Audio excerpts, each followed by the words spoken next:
घर में देवी बैठी वो दुखी है, हम किसी के साथ में मजाक कर रहे हैं, ये संभव नहीं हो सकता। अब जो नहीं जानते, अभी से मेरा चैनल है उसके ऊपर ओके करो, सब्सक्राइब करो और मेरे से जुड़े रहो। की उमापति महादेव की, भागवत महापुराण की, गौ मात की, पधारे हुए सभी भक्तों की, सभी कार्यकर्ताओं की, आयोजक कर्ताओं की, राधे राधे राधे राधे।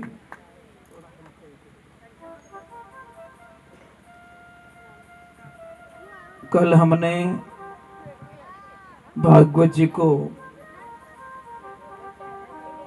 विश्राम दिया था।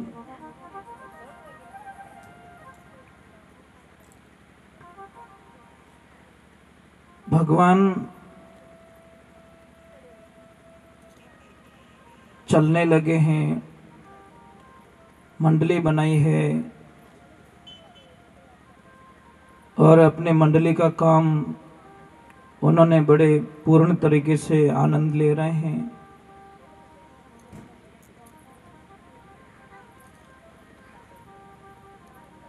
भगवान ने पूतना का वध किया, भगवान ने षटकासुर का वध किया,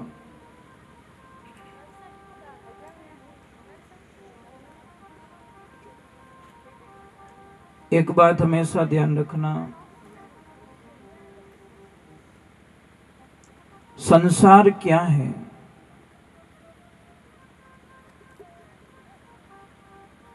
संसार के हमेशा दो शब्द रहते हैं, मतलब प्लस और माइनस।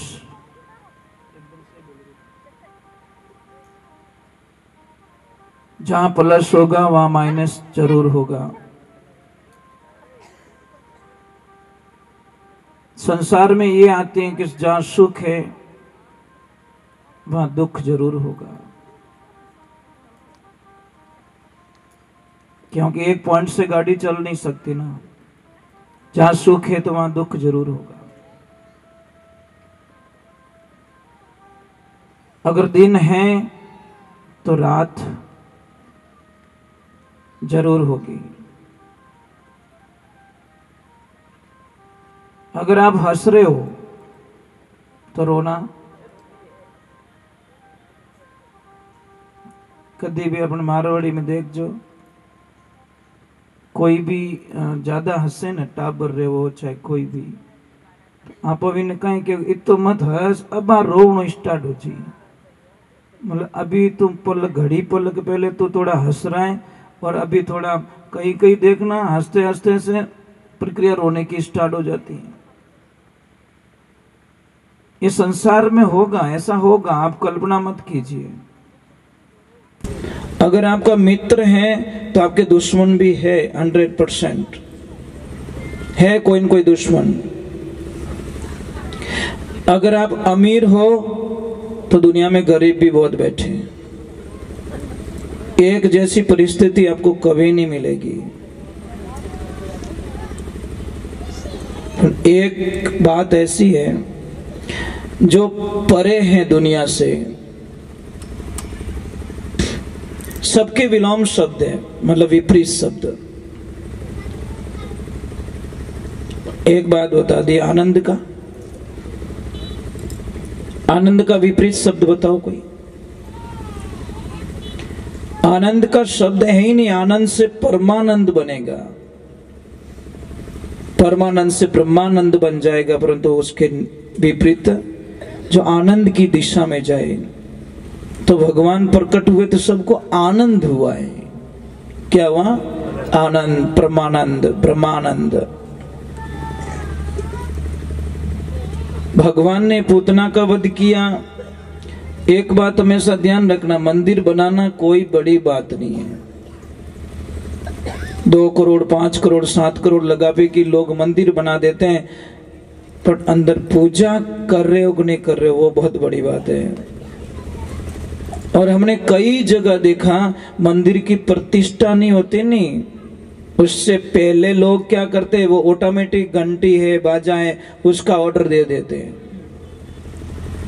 क्यों देते? उनको पता है कि मैं यहाँ आने वाला, ये पुजारी जी जाने और ये बटन वाली मशीन जाने, ना तो कोई झालर बजाने वाला आएगा, ना कोई शंख बजाने वाला आएगा, ना कोई ये बजाने वाला आएगा, कोई नहीं आएगा। सिर्फ पुजारी जी जाने, ये मशीन जाने और उनका काम जाने। मंदिर कितने का बनाया? 5 करोड़ का। पूजा करने के लिए पुजारी जी और वो मशीन। मैं एक छोटी सी प्रार्थना कर रहा हूं, जैसे आपके कोई बुजुर्ग माता पिता हैं और बुजुर्ग माता पिता अगर घर में है, उनको कुछ नहीं चाहिए, धन नहीं, दौलत नहीं, गाड़ी नहीं, बंगला नहीं, कुछ नहीं चाहिए, सिर्फ आते भी बोल दो पापा मम्मी आप ठीक हो ना, मैं जा रहा हूं काम पे, और जाते भी बोल दो, वापस आ रहे हो तो भी बोल दो पापा आप ठीक हो ना, मैं वापस आ गया हूं। बस ये 2 चीज अगर उनको मिल जाए तो वो बोलेंगे मैं दुनिया में सबसे सुखी व्यक्ति हूं, कि आते भी मेरे बच्चे मुझे याद करते हैं और जाते भी याद करते हैं। बस जैसे आप अपने बच्चों का इंतजार करते हो, तो क्या वो याद नहीं करता कि मारो बेटो 5 करोड़ रो बंगला तो बनाई दे गयो, पण पाछो आयो ज कोनी, इन बंगला में कहीं करूं मैं। बस एक वॉचमैन खड़ा कर दिया बाहर, तुम जानो बंगले में घुट घुट के मरो। और मैंने आज कई लोगों को देखा है कि बहुत बड़ी बिल्डिंग बनाई हुई है, पर जो आनंद आप कट्ठी जाओ, जो आनंद प्रकृति में होता है, रोकड़ारी छाया में रेवे, ये तो आनंद दुनिया में कट्ठे मिली ज को नहीं। आप जाओ कहीं पे बहुत सारे टेंट लगा देते लोग, व्यवस्था कर लेते, पर आपने दिखी रूकड़ो बटे जान विचार, अरे यार थोड़ी देर अट बैठो बस। जबकि घर में सारी व्यवस्थाएं, करोड़ों का सिस्टम लगा हुआ है, पर जो नेचुरली होता है ना, आज हमने मनुष्य का सबसे बड़ा दुश्मन बन चुका है। प्रकृति का विनाश कर रहे हैं हम लोग, पेड़ पौधे काटे जा रहे हैं, जमीन में गड्ढे गड्ढे किए जा रहे हैं, सिर्फ अपनी सुविधाओं के लिए। पहले क्या था? हरे भरे जंगल, बहती हुई कलकल नदियां, झरने, कितना आनंद था। गाय कहां से भूखी नहीं आती, थोड़ी देर घूम के आती तो गाय तृप्त होके आ जाती। आज गाय नजदीक नजदीक में जाती है तो शायद उसको क्या मिलता? कुछ नहीं मिलता साहब।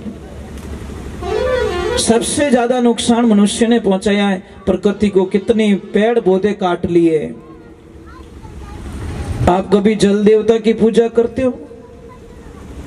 जल के लिए कभी आह्वान करते हो, यज्ञ करते हो कि नहीं जल नहीं होगा तो कल नहीं होगा? क्या कभी शुद्ध वायु के लिए यज्ञ किया? आपने प्रार्थना की कि नहीं मैं शुद्धिकरण के लिए यज्ञ करूं? घर के लिए यज्ञ करते, मंदिर के लिए यज्ञ करते, उसके लिए यज्ञ करते। शुद्ध हवा के लिए यज्ञ क्यों नहीं करते कि नहीं शुद्ध हवा नहीं होगी तो मैं जीऊंगा कैसे, प्रदूषण हो जाएगा। ये सारी चीजें हमको समझनी पड़ेगी। और सतयुग में इसीलिए लोग सुखी थे, क्यों? कि शायद ये व्यवस्थाएं नहीं थी, प्रदूषण बिल्कुल नहीं था, बीमारियां 90% लोगों को बीमार नहीं होते थे। और जीवन कितना था सतयुग में? सतयुग की उम्र थी 17,28,000 वर्ष, और लोग कितना जिंदा रहते थे? 1 लाख वर्ष का एवरेज था। कितना?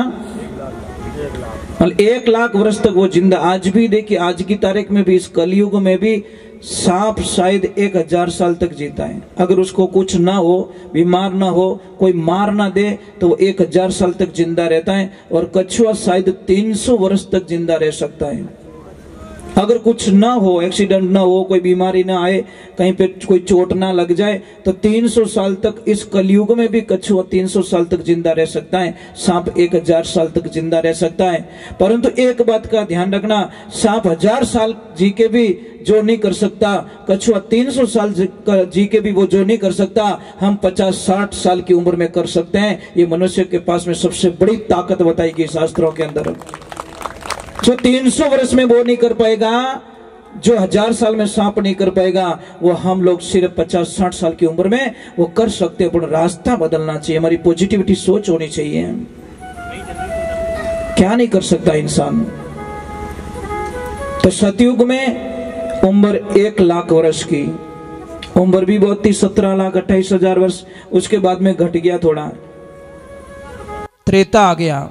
और त्रेता में कितनी उम्र हो गई? 10,000 साल की। 1 जीरो हट गया, कुल मिला के लाख से 1 जीरो निकल गया। 1 जीरो निकलते 90 साल का लॉस हो गया। 990 साल का कितना, 99,990 साल का लॉस हो गया है। अब देखिए उनकी उम्र थी 12,96,000 वर्ष। अब आते द्वापर युग में, जिसमें भगवान पधारे द्वापर में। द्वापर का अंत था और कलयुग का आवागमन था। उस संधि काल के अंदर भगवान का आगमन हुआ है। तो 8,64,000 वर्ष द्वापर की उम्र थी और उसमें जीता था आदमी कम से कम 1,000 साल तक। और अब बड़ी मेहरबानी हो गई कलयुग की, 1 जीरो और हटा दिया। 1000 से 1 जीरो हट गया, पीछे बचे 100। अमो की कोई भाग्यशाली इन आंकड़ा ने पार करे। बड़े नसीब वाले होते हैं जो संसार की जो ये दिखावा होता है ना, भौतिकता, इससे थोड़े अलग हो जाते हैं। मैंने आपको प्रसंग में बताया थी ताकि हमारा जीवन सिर्फ दिखावे में बर्बाद हो जाएगा, हम कुछ नहीं कर पाएंगे। बदलाव हमारे अंदर कुछ नहीं आएगा तो कोई मतलब नहीं है। हमने भोजन प्रसाद बना दिया है, थाली में आ गया है, जब तक आप उसको नहीं झीमोगे तब तक आपको ध्यान रखना आपकी भूख मिटने वाली नहीं है। मैं कथा सुना रहा हूं, कथा सुनने के बाद में भी अगर आप में कोई अंतर नहीं आएगा, आपकी दिनचर्याओं में कोई चेंजिंग नहीं आएगी, कोई बदलाव नहीं आएगा, तो शायद मुझे लग रहा है कि ये हमारे 7 दिन बेकार चले जाएंगे। हमारी भाषा का शुद्धिकरण होना चाहिए, हमारे विचारों का शुद्धिकरण। अरे भाई जो आगे हो गया उसको छोड़ दीजिए आप। हम तो आज से ही काम स्टार्ट कर दे तो भी काम हो जाएगा। इसलिए कहा कि काल करे सो आज कर ले, दिन नहीं आवे हाथा, लख 84 झाई पड़ेला भोगेला दिन और राता। हमको बहुत सारी समस्याओं का सामना करना पड़ेगा, राधे राधे बोलना पड़ेगा। ऐसे काम चलने वाला नहीं है। आप अटी इतनी कंजूसी करो तो घरे कितनी कंजूसी करता रहो। अच्छा घरे कौन कौन बोलो राधे राधे के अटी मेल जाओ बाप जी रेटे अटू लियो और बट मेल तो बाप जी अटी छोको आगो मारू को उपड़े नहीं हो तो राधे राधे भारी गणो नाम कहीं वारे कृष्णा वाह। टाबर फेल की कर रहे स्कूल में पढ़े जीते याद रखे गेट में यहाँ भूल जाए पछ परीक्षा में लावे बढ़िया नंबर। वही हिसाब है महाराज, अपनी जिंदगी रो वही हिसाब है कि आप याद है तो आबाद है और भूल गया तो बर्बाद है। बस ये सूत्र याद रखो, याद है तो आनंद ही आनंद और भूल गए तो बर्बाद हो जाएंगे। करोगे वाह बढ़िया बढ़िया, कभी लड़ाई तो नहीं करोगे वाह भाई। इस जबान को झगड़ा करने के लिए तो नहीं दिया। इन काम है अच्छो बोलनो, मीठो बोलनो, बढ़िया बोलनो। जबान और दांत के बीच में थोड़ा कुछ कहा सुनी हो गई। जबान ने दांतों से कहा कि भाई तुम 3200 मेरी लाज रखना, तो दांतों ने बोला हम कैसे लाज रखें कि मैं जब मैं बोलूं बाहर निकलूं और आप ऐसे हो गए जॉइंट हो गए तो मैं आधी बार आधी अंदर रह जाऊंगी, काट दोगे मुझे। दांतों ने हंस के जवाब दिया कि भाई थारी लाज तो मैं रोज ही रखा पर मारी लाज तू राख जे। कि कैसे कि लपड़ लपड़ करे तू, गालियां बोले तू, खराब बोले तू और बोल ऑफिस में बैठ जान कि गुस्सा मुक्को ठोके 3200 नहीं बाहर कटा दे। ये जबान जन्म से होती है, दांत बाद में आते हैं। जन्म से लगाकर एंड तक जबान साथ में रहती क्योंकि लचीली है। और दांत शायद मन लागे अंतिम स्टेशन माते पाचे आपकी रवानी की कर ले आवे 2-3 शायद 12 महीना 2 साल में आना स्टार्ट होते हैं और शायद अंतिम स्टेशन पे जब जाते हैं वापस आया ज्यों पाछा कर दे भगवान, दांत पाछा ले लेके बस ये तेरे पास थे ही नहीं, आया तब नहीं था, अब जा रहा है तो ये भी तेरे पास रहने वाला नहीं है। तो जिंदगी में ध्यान रखें, हमको अच्छा रहना, बढ़िया बोलना, मीठा बोलना है। राधे राधे, थोड़ा जोर से। भाई 2 दिन तो परेशान और करूंगा। पछताने कोई आइन घरे नहीं कहे कि भाई राधे राधे बोलो नहीं, दाता राधे राधे बोलो नहीं। पर एक बात का ध्यान रखना, हम चले जाएंगे, मैंने पहले ही बोल दिया कि हमारे शब्द यहीं रहेंगे, इनको ले जाने वाले नहीं है। जब कभी भी यहाँ से निकलो तो यहाँ तो बोल देना कि यहाँ पे कोई आया था, कोई पागल राधे राधे बोलाने वाला, परेशान करता था। हर 5 मिनट बाद में बोलता था राधे राधे बोलो, हर 5 मिनट रोती फिर राधे राधे। क्या करे, रह भी नहीं सकते न उसके बिना, श्वास के बिना नहीं रह सकते। तो भगवान को बहुत सारी समस्या बालपन में आती है। आप क्या सोचते हो कि आप में ही समस्या है? अरे जब हम भगवान के कथन पढ़ेंगे ना, तो आपकी समस्या तो 1% उनके सामने नहीं लगेगी। कितनी मुसीबत में उन्होंने जीवन जिया, जन्मते ही उनको अपने माँ बाप का साथ छोड़ना पड़ा। इन्नो मोटो दुर्भाग्य कहीं वे सके महाराज। एक तरफ हम भागवत सुनते हैं, फिर हमारे दुख का रोना रोते हैं, तो बहुत बड़ा कष्ट होता महाराज। जन्मते ही मेरे प्रभु को शायद दूध तक नहीं मिला, और उसी टाइम में मेरे प्रभु को अपने माता पिता को छोड़ के दूसरी जगह जाना पड़ा। ये तो दुख तो आपा में नहीं पड़ियो, इतना कष्ट तो नहीं पड़ा हमारे में, फिर किस बात का रोना। और बटी कटे शांति भाई, वहां पे भी कहां शांति है? रास्ते में भी बड़ी मुश्किल से रास्ता मिलता है, अंधेरी रात होती है, फिर जाते हैं भगवान, वहां पे भी कहां शांति है? पुतना चली जाती है मारने के लिए, सटकासुर चला जाता है मारने के लिए। कितने कितने राक्षसों को बालपने में भगवान ने भेज दिया मारने के लिए। आप सोचते हो भगवान का जीवन बहुत अच्छा रहा होगा? भगवान श्री राम के जीवन को देख लो, कितना कष्ट। पिताजी को यह भी नहीं बोल पाए कि पिताजी मुझे वनवास क्यों दे रहे हो, कुछ नहीं बोला, सिर्फ इतना बोला ये मेरे पिताश्री का वचन है, बस निकल गए वन को। हरे कृष्णा वाह। अब भगवान ने अपने जीवन को जी के बताया, हमारे को खाली पाखर फॉर्मलिटीज करके नहीं बताई, जीवन जी के बताया। देखो मैं अंश अवतार होते हुए भी, भगवान का अंश होते हुए भी, मेरे में भी।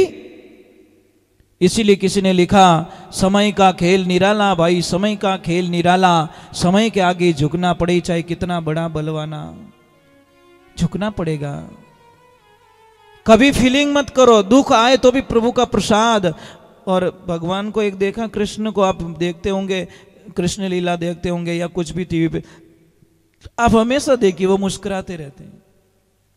बस सबसे उनका मेन पॉइंट्स देखिए, इतनी मुसीबत फिर भी मुस्कुरा रहे हैं। मीरा बहन तो यहां तक लिख दिया, हरि सोहनी सूरते मोहनी मूर्णते गुगर वर्णा केस। वाह भगवान, क्या लीलाएं तेरी, बस तेरे बिना नहीं रह सकती। सोहनी सूरत मोहनी मूरत गुगर वर्णा केश। के भाई मीरा गिरधर नागर, तू मिलियो कर नटवर रो वेश। घड़ी नी आवड़ी रेश, मारा कृष्ण कन्हैया तू जाई वस्यो प्रदेश। मारे भगवान वाह। तो महाराज वहां से समस्याएं थोड़ी ज्यादा हो जाती है, तो कई बार क्या करते लोग, थोड़ा जगह चेंज कर देते हैं कि चलो यार यहाँ रोज रोज की परेशानी है, ये मेरे से मानता नहीं है, ये मुझे परेशान करता है, छोड़ो राड करता बाढ़ बढ़िया, थोड़ी जगह चेंज कर लेते हैं। तो देखिए कोई पति पत्नी बड़े आराम से रह रहे हैं, माँ घर पे रह रही है। रविवार का दिन था, माँ को बोला कि माँ आज हम थोड़ा हमारे दोस्तों के साथ में एंजॉयमेंट करने के लिए जा रहे हैं, एक काम करना तो थोड़ा भोजन प्रसाद बना के खुद ही जिम लेना। माँ बोली बेटा मुझे गैस का चूल्हा चालू करना भी नहीं आता, मैं कैसे रोटी बनाऊंगी, कैसे करूंगी। तो उनकी जो बेटे की बहू थी वो बोली माँ देखो माँ ऐसे परेशान मत करो, एक काम करना सामने मंदिर है ना, वहाँ भंडारा चालू है, उस भंडारे पे जाके जिम लेना, वहां पे जिम लेना। जब हम वापस आ गए तो माँ क्या बोली, देखो कितनी भोली होती माँ। माँ बोली कि बेटा तुम जो दोस्तों के साथ में एंजॉय करने के लिए जा रहे हो ना, एक काम कर जो, आधा किलो मारी लेता आओ जो। तो उनको क्या, उन्होंने सोचा कोई फल फ्रूट है या कोई खाना होगा, उनको क्या मतलब मौज मस्ती करने के लिए जा रहे हैं। ये सारी बातें मतलब वो उनका जो पोता था ना वो सुन रहा बड़े ध्यान से। कार निकाली, बैठे अंदर, और जैसे आधे रास्ते गए वो पीछे से बच्चा बोला कि पापा मैं एक बात बोलूं। कि बोलो बेटा। मैं बड़ा हूंगा, बहुत पैसे कमाऊंगा। पापा बोले बहुत बहुत धन्यवाद बेटा, बहुत बड़ा प्लान है तेरा। पापा मैं एक बहुत बड़ा बंगला भी बनाऊंगा। क्या बात कर रहा तू, बंगला बनाएगा? हाँ पापा मैं बंगला बनाऊंगा, परंतु पापा मैं बनाऊंगा कहाँ, ये तो पूछ लो कि कहाँ बनाएगा बेटा। कि मैं एकदम मंदिर के सामने। कि क्यों बेटा? कि मैंने आज ही प्लान बनाया है, जब तुम बूढ़े हो जाओगे मैं और मेरी पत्नी एंजॉय करने के लिए जाएंगे, सामने कोई मंदिर होगा तो कम से कम तुम भूखे तो नहीं मरोगे, कम से कम भूखे तो नहीं मरोगे। इतनी तो आशा है, मंदिर जहां सामने होगा कुछ तो खाने को तुमको मिल जाएगा, क्योंकि हम तुम्हारी परवाह करने वाले हैं। वो तो गाड़ी बटूच पाची फेरी के तो एडवांस में प्लान बना रही है। वो वापस आए, दोनों पति पत्नी माँ के चरणों में गिर पड़े। माँ आज के बाद दोस्त की दुनिया छोड़ सकते हैं, पर तेरे चरणों को छोड़कर हम कहीं नहीं जाएंगे। घर में देवी बैठी, वो दुखी, और हम किसी के साथ में मजाक कर रहे हैं, ये संभव नहीं हो सकता। तो भगवान की लीला हुई। थोड़ा सा मतलब नंद बाबा को अटपटा लगने लग गया कि नहीं अभी ये जगह छोड़ देनी चाहिए, और छोड़नी भी जरूरी है। इसके बीच का एक कथन आता है कि भगवान थोड़े बड़े हो जाते, थोड़ी जिद करने लग जाते हैं। मां मैं गाय चराऊंगा, मां मैं गाय चराऊंगा, मां मैं गाय चराऊंगा। मैया मना कर देती, बेटा अभी तू छोटा है, बलराम जी जा रहे हैं। तो अभी बहुत सारी जिद कर लेते हैं। तो भगवान को मां कहती है कोई बात नहीं बेटा, कोई अच्छा दिन आने दे, उस दिन आपको गाय के लिए हम तैयार करेंगे। और जब गोपाष्टमी आई, उस दिन भगवान प्रथम बार गाय चराने के लिए, बछड़े चराने के लिए जाते हैं।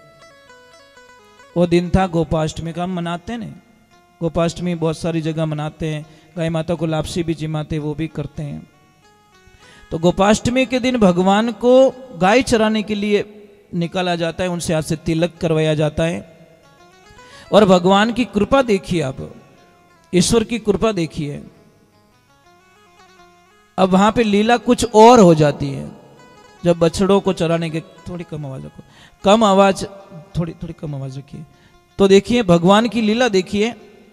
वहां पे गए, भगवान ने एक दिन सारे मित्रों को बोला कि देखो भाई ऐसे काम चलने वाला नहीं है, आप एक काम कीजिए, कल हम एक कुछ पर्सनल प्रसाद का विवरण करते हैं। हमारी सबकी प्रसाद, सब अपने अपने घर से प्रसाद लाओगे और मैं सबके घर का खाऊंगा। महाराज भगवान की लीला देखिए। अब सारों ने तो हाँ बोल दिया। एक मित्र था बहुत गरीब बेचारा, खाने के लिए कुछ भी नहीं। उसने बोला कृष्ण मेरे घर पे कुछ भी नहीं है, तो कुछ भी लेके आ, परंतु लेके आओ। महाराज वो गया बेचारा, मां के पास में जाके बोला मां, वो कभी नहीं मांगता किसी से, वो हमेशा लाता है, सबको खिला देता है, लाता है सबको खिला देता है। पर आज उसने अपने दिल की बात बोली है कि मुझे खाना है तो कुछ दो मां।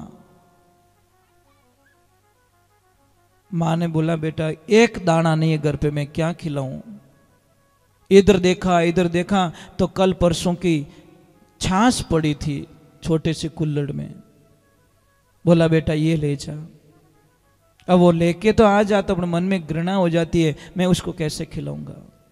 नहीं ले जाऊंगा तो भी डांटेगा, खिलाऊंगा तो 2-3 दिन पहले की एकदम खट्टी छाछ है, मैं कैसे खिलाऊं उसको। भगवान की लीला होती है, वो एक पेड़ के पीछे आके खड़ा हो जाता है और बोला वो सबका खा लेगा तो पेट भर लेगा, मेरे को परेशान नहीं करेगा। पर भगवान को तो उसका खाना था। बोले रुको रुको मैं ढूंढ के लाता हूं। जैसे ही वो गया तो देखा कृष्ण आ रहे हैं, वो कुछ न कुछ खा लेगा। तो उन्होंने आव देखा ना ताव देखा, अपने मुंह में छाछ को उड़ेल दी। अब उड़ेल दी तो पूरी पी नहीं पे, तो मुंह भुला के खड़ा हो गया। अब वो बोल पा नहीं, अरे लाया नहीं, वो कुछ नहीं, वो इशारा कर रहा है ऐसा वैसा। भगवान बोले पक्की चोरी की है तूने। भगवान ने कुछ नहीं देखा, ऐसे दोनों हाथ करके ऐसे लगाया ना जोर से, क्योंकि मुंह तो पैक था, जोर से लगा कि लॉक खुल गया। और जैसे ही लॉक खुला तो वो छाछ कहां गई? भगवान के मुंह पे। और जैसे ही भगवान के मुंह पे गई, बोले वाह वाह वाह वाह, क्या आनंद आया, क्या प्रसाद लेके घूम रहा है, चोरी चोरी अकेले खा रहा है। ये सारा दृश्य देख दिया ब्रह्मा जी ने।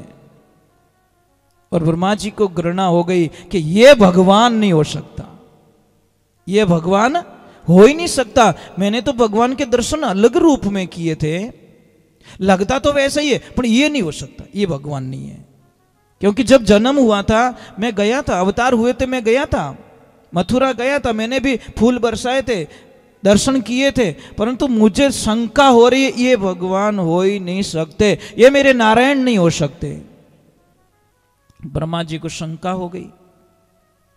तो अब देखो ग्वाल बाल सब गायें चरा रहे, कोई क्या कर रहा है, कोई क्या कर रहा है। वहीं पे एक कथन आ रहा है, देखिए तो थोड़ा गुणगान कर देते हैं।